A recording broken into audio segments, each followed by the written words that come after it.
This is coffee number 5. I'm your host, Lara Schmoisman. Hi, you guys. Welcome back to coffee number 5. I'm here sipping my coffee, and as always, I'm thinking about money. Money is a powerful world. Money is has a power of making us feel miserable because we don't know what to do without money. But then when we have money, we don't know what to do with it either. So, and I feel like a lot of people that I meet in different places in the world, they're like, depends of their economy and depends of where they're standing in life. They don't know how to prepare for what it comes and how to protect their money. We're always talking about protecting our assets, having insurance in the house if something happened, but many times we don't know how to protect and take care of our money and how to make it grow. Why not?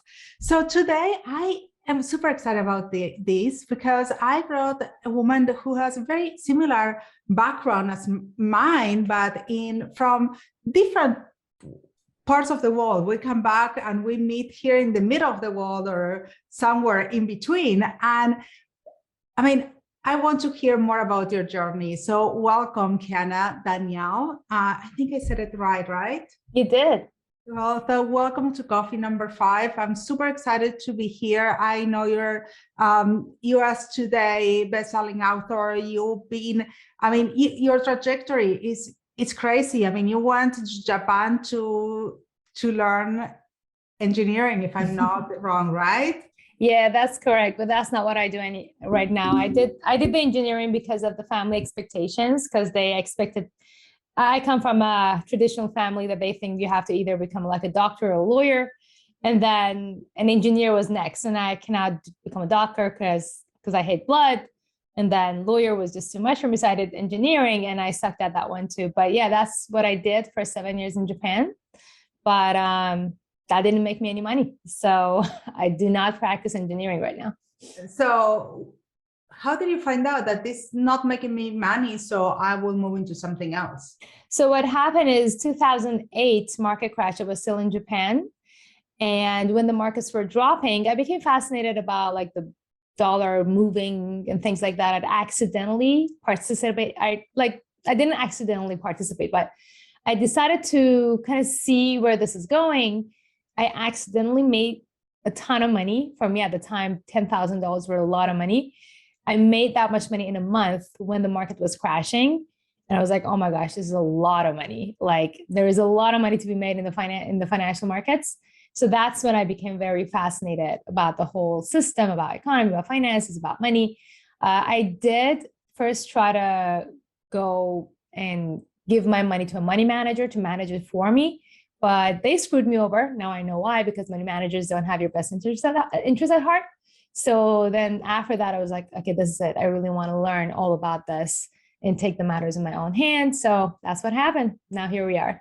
Yeah, well, I see that. I mean, now there's a big trend in this world that a lot of people want to become entrepreneurs or have their own business or manage their own business, also doing their own finances and even doing your bookkeeping, but also to play with crypto, play with all those things. And there's all this software. Mm-hmm. I mean, and it's hard because you have your day job, or even if you're an entrepreneur, it's like a 24-hour job. You are one of them, so you know. So how do you do it all? How do you run your business at the same time you manage your money? Right. So the managing the money part, so that's the thing. This is what's different from what people assume managing money is and what it really should be. You mentioned the word that really triggers me, and you said playing. This is not playing. This is not trading. This is about consistently putting some money away in the markets. I have a $5 million portfolio. It takes me only 1 hour per month to manage it. 1 hour per month, if even.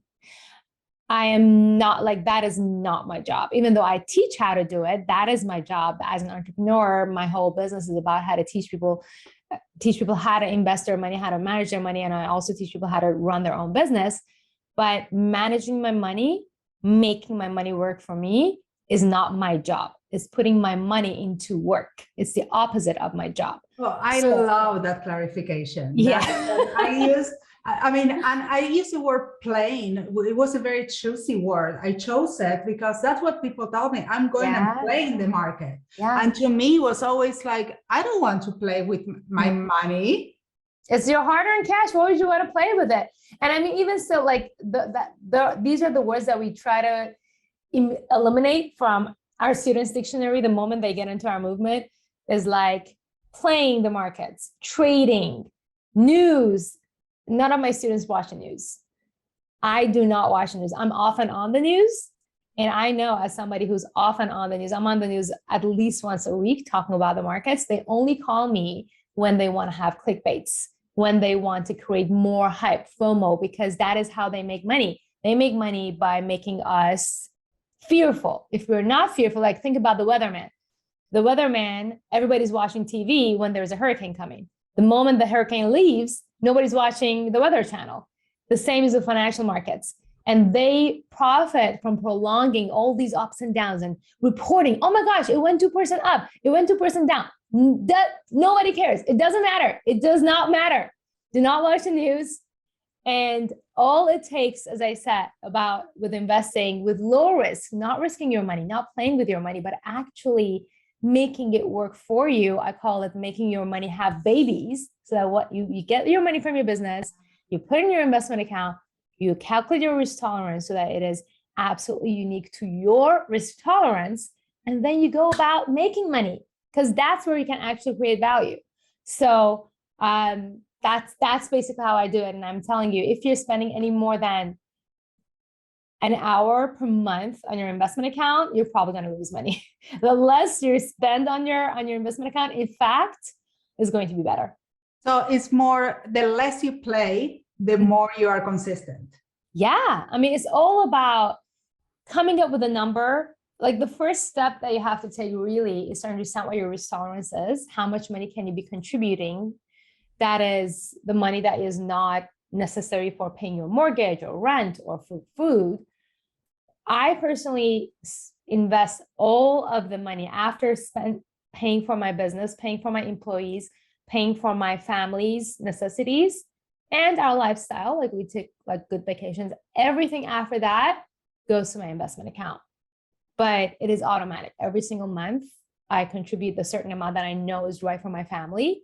I set up the system, and then I go about my day. I don't turn on the news. I don't look at the news unless I'm going to be on the news. And my money is working for me on the background while I'm doing whatever it is that I want to do, hanging out with my family, doing my business, having interviews. So when you talk about your system, because there's so many platforms out there. And I think that's what, and everyone is trying to sell you something because there is someone taking, like you said, advantage from your gain at some point. So how do you choose what's right for you? Right. So the system, when I talk about the system, I'm not talking about a platform. The platform, as long as you are not handing them your money to manage, it actually doesn't matter which broker you use. It actually, as long as they are secure and they are abiding the SEC and the Federal Reserve rules and they are insured, they're fine. It doesn't matter if you go with Robinhood, TD Ameritrade, Charles Schwab, all these platforms, all these brokers, they're just a tool. They're giving you access to the markets. If you're investing in cryptocurrencies, you can go with Coinbase, you can go with Gemini. It doesn't matter as long as you are in charge. When I talk about my system is not a platform. It is basically the series of steps that I take in order to create an investment strategy. So it's basically a knowledge system. We call it Invest Diva diamond analysis. You analyze your risk tolerance. You analyze the asset you want to invest in and to see if it matches your risk tolerance. And then what I set up is that I basically tell these platforms, again, it doesn't matter which platform. You can, let's say, TD Ameritrade, all right? So I have a huge portfolio on TD Ameritrade or in Fidelity, all right? So you go to Fidelity, and there is something called a buy limit order. What a buy limit order is that you basically, it's kind of like a crock pot. So a crock pot, what do? Go and set it. You say, okay, I'm going to put in all the ingredients, and then you set the timer and you forget about it. You go about your day, right? and then you come back, food is ready. So buy and order is kind of similar. You tell your broker, hey, I want to buy, let's say this asset, let's say, I don't know, Apple, Amazon, coin, Bitcoin, whatever it is that what you want to invest in at this price, right? Once it reaches this low, because you don't want to buy at like when the prices are high, right? So the cool thing is like, this is kind of like being able to tell a shop that, hey, I want to buy this Chanel bag when it's like Black Friday and the price drops to like on sale, of course. Yeah. And then the shop says, okay, so we're going to put this on hold until the price drops to $2,000 and then we'll buy it for you. So this is how a buy limit order works. And what and basically all you have to do is to train yourself, is to gain the skill to figure out what these levels are, how low the price can go, tell your broker about it, and then go about your day. Like, don't worry about, oh my gosh, is it going to reach? Oh my gosh, it'll reach. I don't care. I don't look at my portfolio other than 1 hour per month that I have dedicated in my calendar to go and like readjust and see where the markets are at. I have a question for you. Where do you start? How many companies you choose? Where is you it start person to start? It doesn't matter how many. So the first thing that really matters, which is the reason why, well, majority of people don't do this step, and is the reason why majority of people lose money in the market. It has nothing to do with what you buy, how many you buy, what price you buy at. The first step is understanding where you stand financially. And I know a lot of people are a little bit like, I don't know, like, and they might have an idea in their head, but majority of times my students come in, I give them my risk management toolkit. And then some people are like, oh, I have a very high risk tolerance. They put in the numbers and then oh my gosh, I actually don't have a high risk tolerance. And then there is the other way. Like, oh, I don't like taking risk. I'm very conservative. They put in the numbers, they actually have a very high risk tolerance. So risk tolerance, when I talk about risk tolerance, is not what you assume your play money is not where you assume you are financially. There's actually like numbers you have to put in. You don't have to do any math. It's just you becoming aware of exactly how much money is going out, how much money is coming in, how much is in your bank account. Let's clarify what a risk tolerance is for our audience. Okay, let me clarify that actually. So a risk tolerance has 3 components. Number 1 is your willingness to take a risk. That is your psychology. That is your personality. And even for that, there is a questionnaire that you have to, I would actually be more than happy to give that question for your audience, but you take it, there are like 20 questions and you're like, oh, all right, based on this results, my willingness to take a risk is medium, high, or low. The second component, first component was willingness. Second component is your ability. Your ability to take a risk has nothing to do with your psychology or personality. Your ability to take a risk is a combination of where you stand financially, what your income is, what your expenses are, how old you are, what are your goals, how many kids you have, what is your dependency, all the things that come into play to see what your ability, what your real monetary ability to take a risk is. And then that could come out again based on I'll give you the full risk tolerance toolkit, risk management toolkit to your audience. In fact, they can go ahead and go to investdiva.com/masterclass. There's this video they can watch, and then at the end of it, they can download the risk management toolkit. So they can go ahead, download the risk management toolkit. Again, it's investdiva.com/masterclass. And then when they download it, they're going to see, okay, so my ability is this, my willingness is this. And sometimes your ability is low, your willingness is high, or somewhere in between. And then you can find out how much money you can actually put in. That is a lot more important than what you buy, how much you buy. Okay. Then there is a third component. We talk about number 1, willingness, number 2, ability. Number 3 is your certainty. Is your certainty about the assets that you're investing in. Because then people are like, oh, I have high risk tolerance. What am I going to buy? They go on Twitter, Elon Musk is talking about Dogecoin or Twitter or whatever, and like, oh, I'm going to buy whatever Elon Musk is saying. So your certainty about what you're investing in is 100% more important than how much you buy, how many different assets you buy. When I talk about certainty, is you actually know that asset, you actually know the company. Now you're like, okay, how do I find a company that I really know about? So the best way to do that is to actually go to your credit card statement and see what are the companies you're already a customer of. You know about those companies, right? You're a customer, you're a consumer. There is a reason why you're a consumer. So you're going to ask yourself questions. Am I going to continue to be their customer? Am I happy with what they produce? Are they going to be relevant 10 years, 20 years from now? Right? And do your research that way. And if you can get 5 assets that you're certain about, that's where you start. Yep, that's a great advice. Let me ask you another question, because I see a lot of people, like lately, they invested in crypto, which is great, but crypto went down. Yeah. Suddenly. So what's your strategy here? Is like you just wait for them to rebound, or you move away and you try something else? Okay.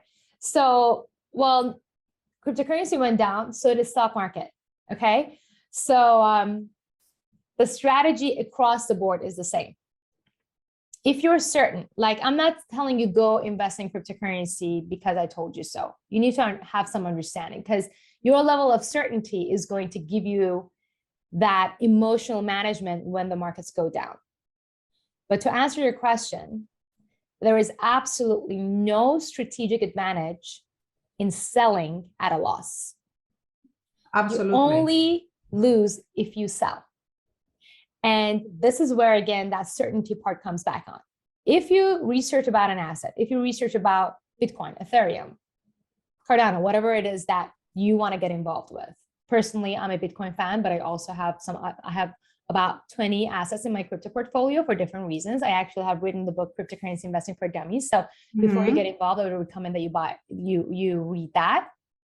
But any market, if you're certain, if you got into it so that your money works for you long term to create generational wealth, when the markets go down, it is time to buy. And by the way, we talked about my system. We talked about setting buy limit orders. Once you learn how to identify the prices these assets could drop to, because markets are cyclical. Yep. Markets are cyclical, right? Yeah. So you cannot predict precisely, but I actually predicted, like, we can just Google my name. I've been quoted all over the place that when Bitcoin was at $68,000, I said it's going to go back down to 30. And it did. And I had a buy limit order at 30. So I bought more when it dropped. Now, could it drop even more? It probably will, now that it's broken below that level.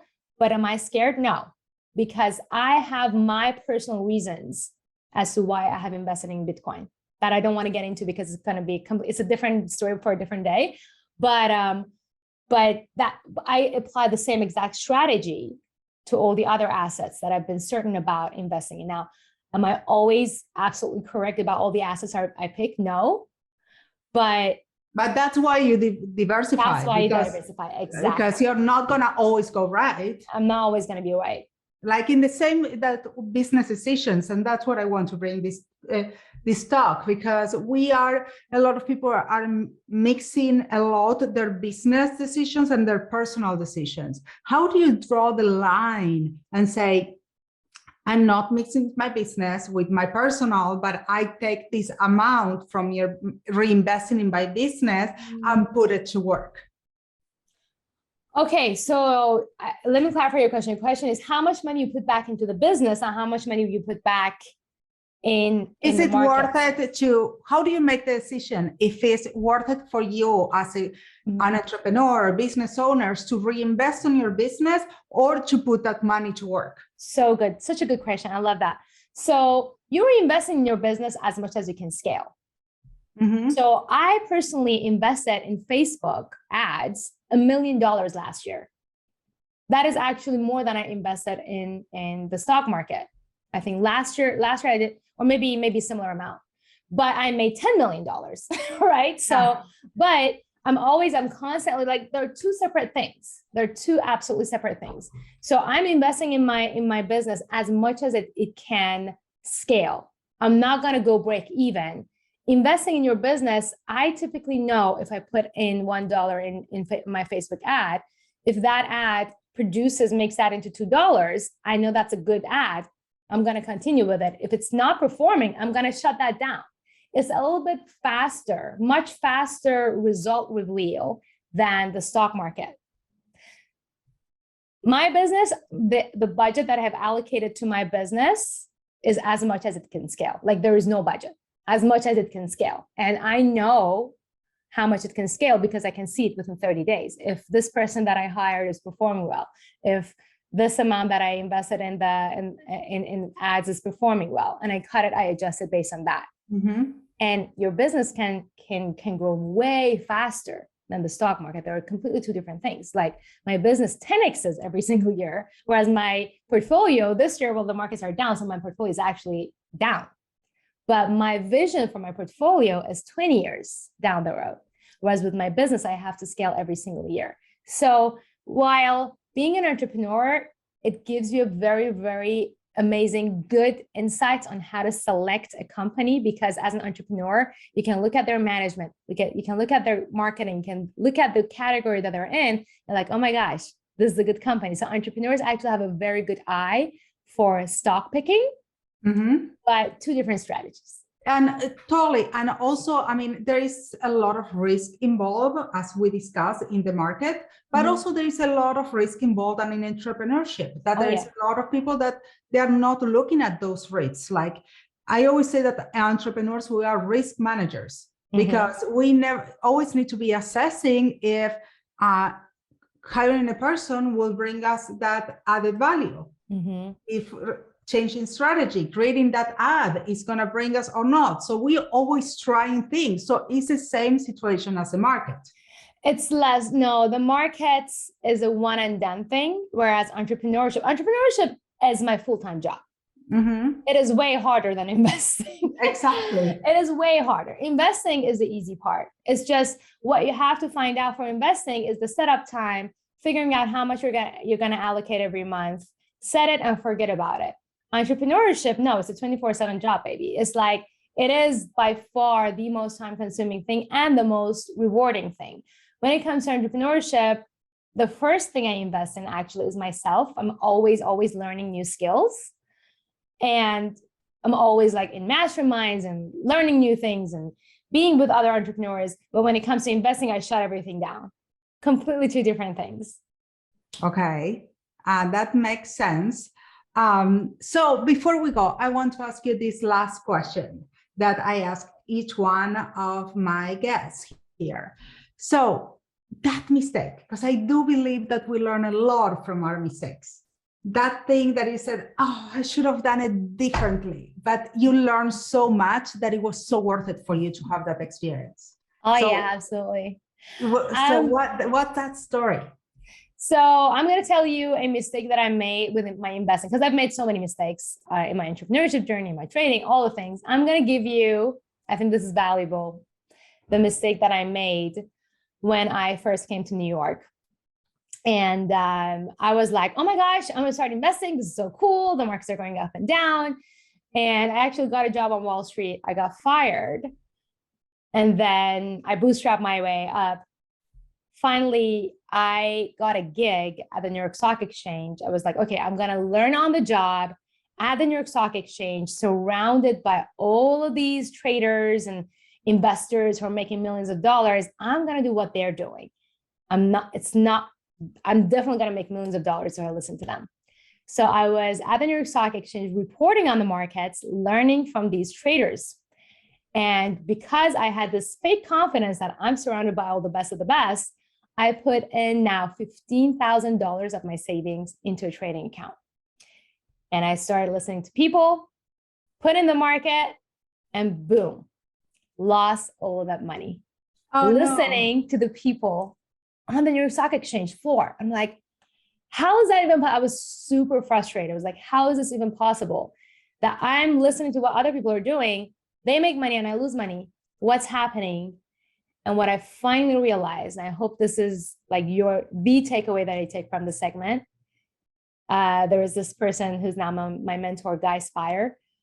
He told me, Kiana, you got to stop trading and you got to start investing. I'm like, what's the difference? And he said, trading, if you're going in with your 15K, you're not going to make any money.